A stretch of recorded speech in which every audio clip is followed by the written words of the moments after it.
In this video, I'm making this perfect scale model of my real Down East lobster boat. 1, because I love scale boats. It's so stupid looking.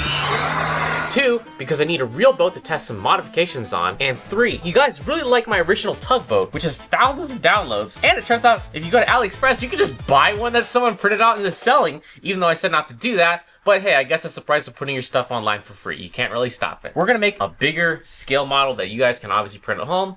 It is the largest 3D printed lobster boat, maybe. I think it's either ASA or ABS. It's a notoriously hard material to print with, that this is made out of, which is why I didn't want to do it myself. That's why when PCBWay offered to do something, I was like, yeah, I got something for you right here. It's a very big boat.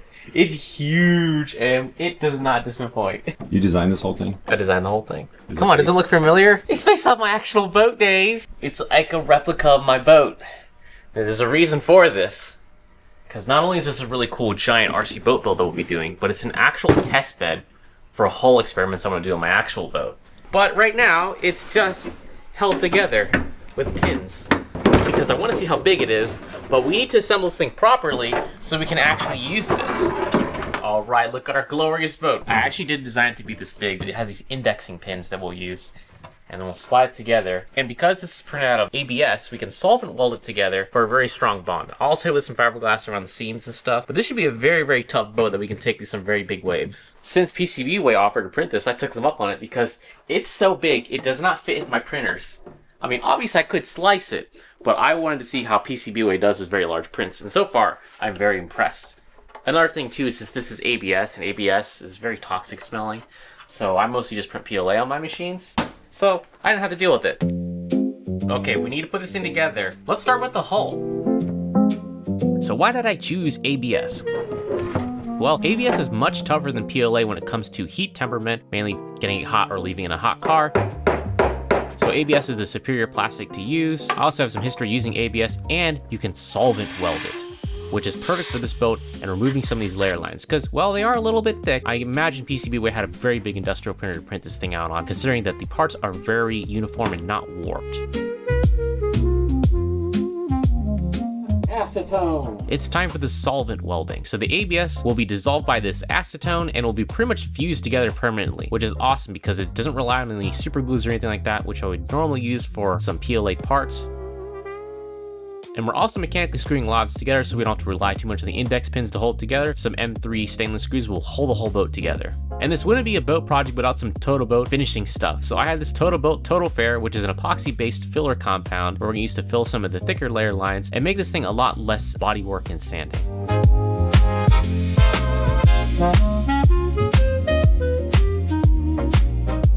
This part is giant, it's 3D printed by PCBWay. Oh, did I also mention PCBWay is the sponsor for this video? It was so easy, I just simply uploaded my files to the website, got an instant quote, and then just in a few weeks, I got this giant plastic boat delivered to my doorstep of my own design. Now, if you didn't know, PCBWay can CNC aluminum, such as these giant brackets for my past boat project, injection molding, and they also made these carbon fiber plates for an upcoming project. So they do tons of things, so check out PCBWay if you're trying to make anything come a reality, and like their name says, they also do printed circuit boards. And for you, dear viewer, if you use PCBWay Triple 10, you get $10 off your order of $30 or more. So huge thanks to PCBWay for obviously making these videos a reality, but now it's time to get back to work and finish this boat. Heavy layers of primer to cover up more of the layer lines, and we'll hit it with a nice coat of paint.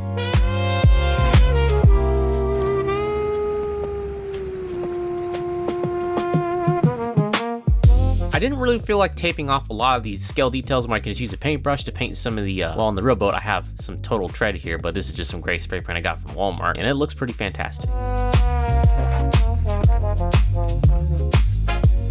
Now it's time to work on some of the running gear for the boat. What I have here is some oil impregnated bronze bushings, which basically work great in marine environments, in saltwater, which is where I will be putting this. And I've also found some of the expensive commercial products you can buy for RC boats tend to have the same things. So we're using a 1/4 inch stainless shaft, 1/4 inch bronze bushings, and now I'm gonna work on some of the rudder stuff. Now, I really like working with brass, and it's generally pretty easy to work with, and it's very sturdy and tends to not flex under load, at least extremely high loads, even though brass does have somewhat of the zinc content, so in saltwater this may not be the best, but hey, this toy boat isn't really living in saltwater, so brass is going to work pretty good for now.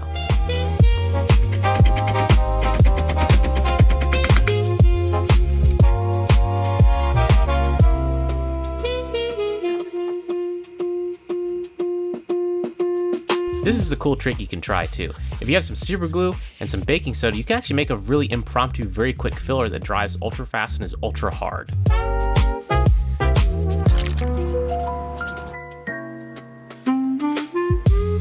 It's time for some power system. I have these big drone motors which turn these very, very big propellers, and I think that's gonna be perfect for this boat, because this boat generally turns a very big propeller, and I don't want it to go too fast, so we're gonna need high torque, low RPM.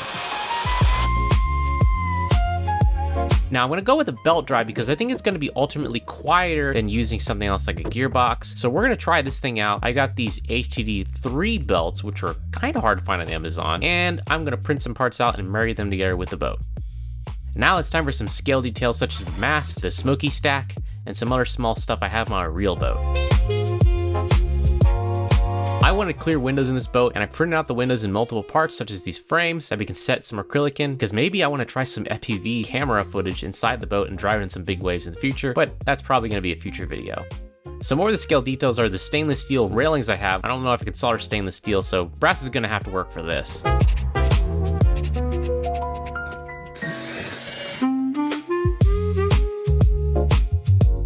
Now I want to make sure I can tie this boat up pretty good and not have it break away, so I opted not to print this Samson post that I would use to tie the boat down out of plastic, and we're going to make it out of some steel instead, because I know this isn't going to come off anytime soon. It has to be sturdy just like my real boat.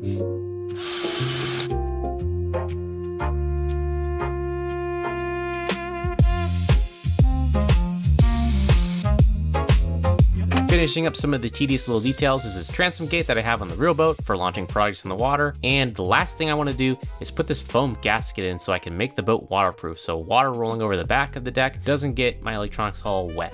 Okie dokie, it's time for the first splash. It's not fully done yet, but this is the last day we have warm weather in Ohio, so I really want to test it. So let's throw it in this water and see what happens.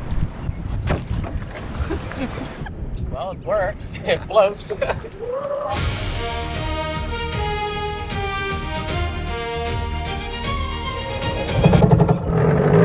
Well, it turns out my design kind of sucks. The problem is the plastic parts and the motor and the spacing is just a little bit too far away, that it causes the belt to kind of compress under tension, and it kind of pops out of the teeth. So I'm going to try something a little bit different and maybe just go ahead and print some parts out. So I have some herringbone gears, and we're going to see if this works a little bit better than the belt drive, which I think I need to go up in belt size for. But I don't want to order anything off of Amazon, so we're going to try this.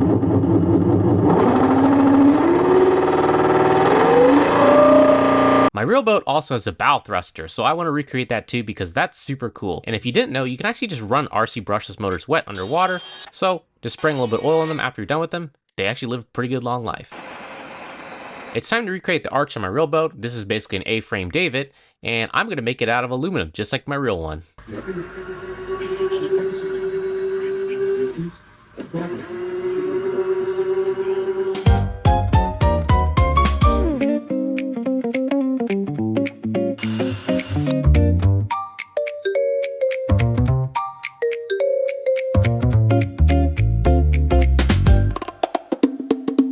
The last thing I need to do is modify the controller to become the perfect boat simulator.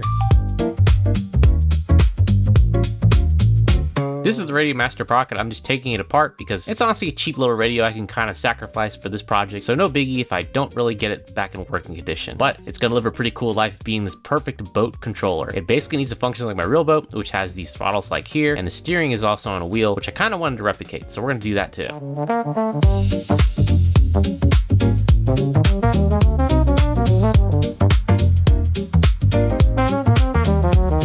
It's done. We have bow thruster controls, and we have steering. We have in gear. It's idle.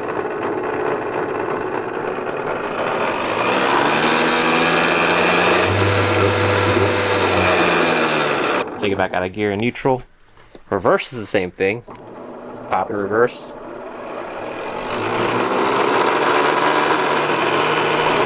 It's exactly like the real thing.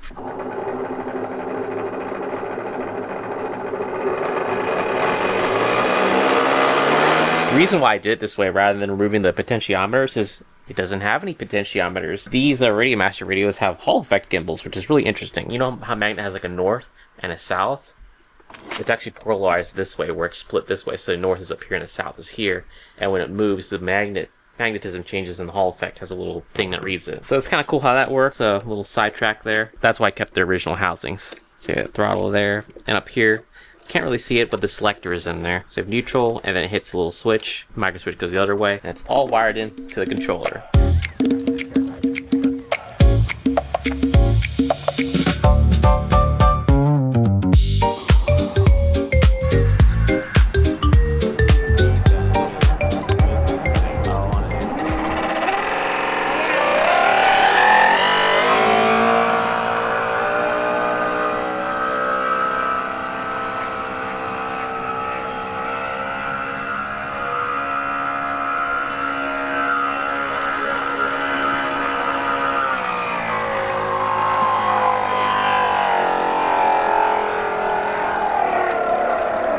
This boat looks super awesome. I'm very happy with how it's turned out so far. I need to make one more quick change because the boat makes a little bit too much noise, so I'm going to introduce these new parts and go direct drive because, well, it turns out I had enough space to do this in the boat to begin with, so we're trying this now.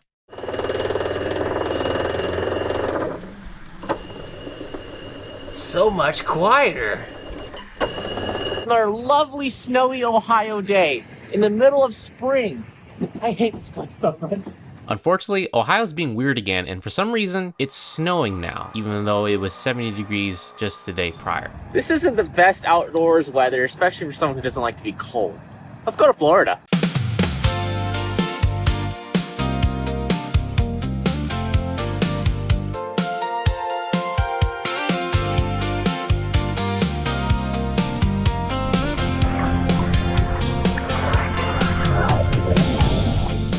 This boat moves perfect. It moves just like the real thing in the real salty ocean water in Florida.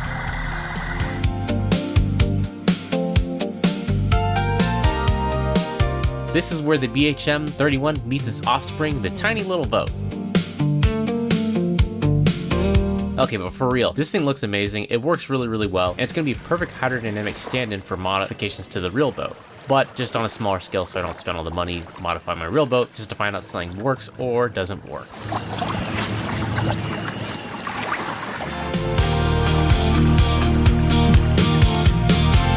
It's just like the real thing.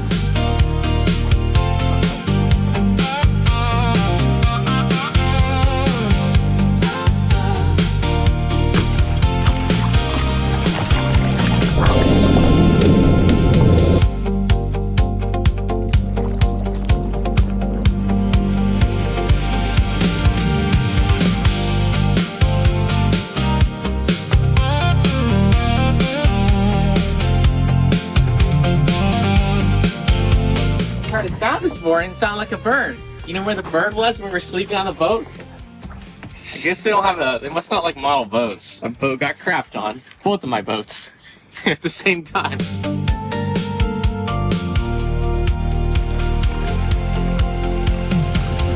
Well, the boat looks great, but you may be wondering, why build this weird controller? Well, it turns out one of my favorite childhood memories is this place called Kings Island, and they had these boats. What you did is you put a quarter in them, and it had these real ship's wheels and a throttle selector, and you gotta drive these tugboats around. The boats are super cool, I remember them, and if you got them to go between the lighthouse, you extend your running time, so you could just drive your boat in circles really slowly some more. I really like that thing, so that's why I built this cool controller. Well, it turns out this game was kind of hard, so now that I have my real boat, and it works just like the real thing, let's have a little docking competition. Oh, it actually turns out before I challenge them, check this out. I've got a Formlabs 4L, which opens up a lot of potential opportunities with projects, and I just printed this out. Never printing a resin propeller in my life.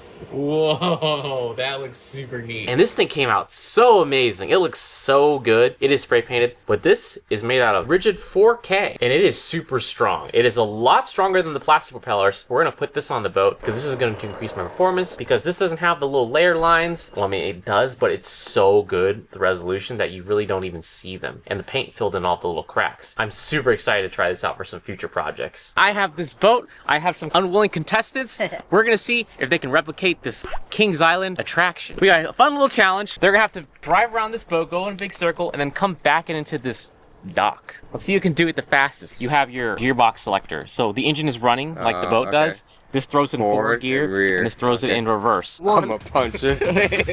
don't use too much power. All right, and go. Don't run flat.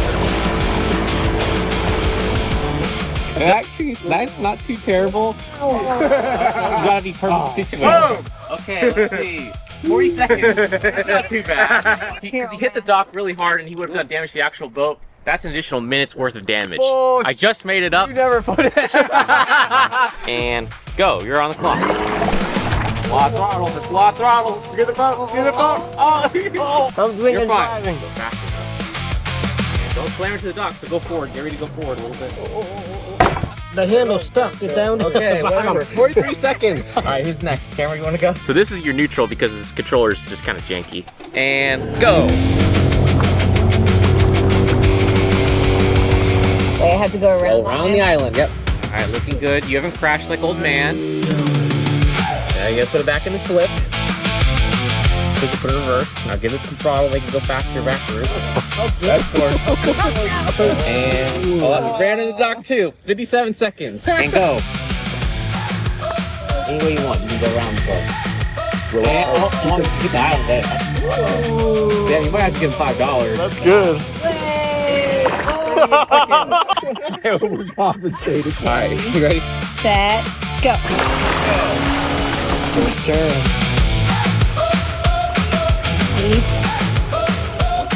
Whoa. What's in the ocean? Oh no, oh no. I gotta put it in the slip. 1 minute penalty has been applied. Oh. 2 minute penalty has been applied. And go! Whoa! Oh, he's flying right out of the gate.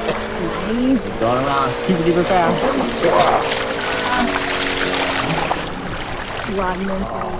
Your thing sucks. Oh, nice. So it's good enough. He's expanded his slip size. Oh, no.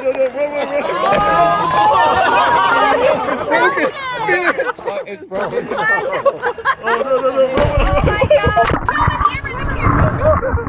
Okay, so the conclusion is my controller kind of sucks. But they're all not too bad at actually driving a boat, even some of them intoxicated. I still have a little bit. Can you even get a DUI driving a boat? Yeah, you're gonna get in a lot of trouble.